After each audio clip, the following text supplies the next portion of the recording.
प्यारे बच्चों, इस तरह के सिस्टम्स के लिए अगर फ्रिक्शन हो तो क्या होगा, फ्रिक्शन अगर नहीं होगा तो फिर क्या होगा। बहुत आसान टेक्निक बोलूंगा, आपको कोई बयान करने की जरूरत नहीं, जिंदगी भर याद रहेगा।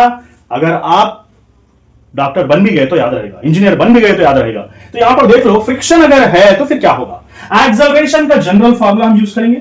एक्सेलरेशन का जनरल फॉर्मूला हम यूज करेंगे। Acceleration is nothing but net force by net mass.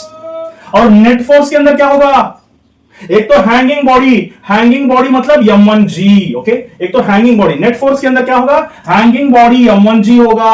और फ्रिक्शन अपोजिट डायरेक्शन में, नीचे की तरफ जा रहा, फ्रिक्शन अपोजिट डायरेक्शन में है, तो ये सब्सट्रैक्ट होगा, म्यू m2g होगा। नेट मास तो सेम ही है, ऐड करना पड़ेगा, नेट मास को ऐड करना पड़ेगा।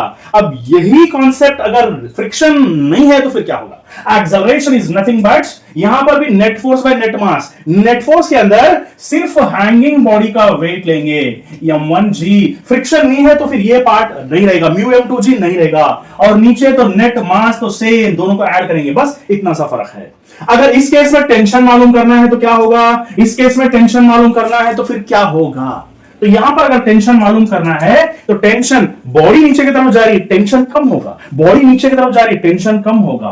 तो टेंशन कम होगा मतलब क्या, m1 इंटू जी माइनस ए लेना पड़ेगा। टेंशन कम है तो माइनस लेना पड़ेगा। ओके, टेंशन कम है तो माइनस लेना पड़ेगा। यहां पर भी बॉडी नीचे की तरफ जा रही, टेंशन कम होगा, टेंशन कम होगा तो फिर यहां पर भी माइनस ही लेना पड़ेगा, जी माइनस ए। फर्क सिर्फ इतना है कि यहां एक्सेलरेशन फ्रिक्शन का केस है तो फिर एक्सेलरेशन का फॉर्मूला चेंज हो गया, यहां पर ये डिफरेंट होगा और यहां पर ये डिफरेंट होगा। टेंशन का फॉर्मूला तो सेम है मगर एक्सेलरेशन के फॉर्मूला के अंदर बहुत सारा फर्क होगा।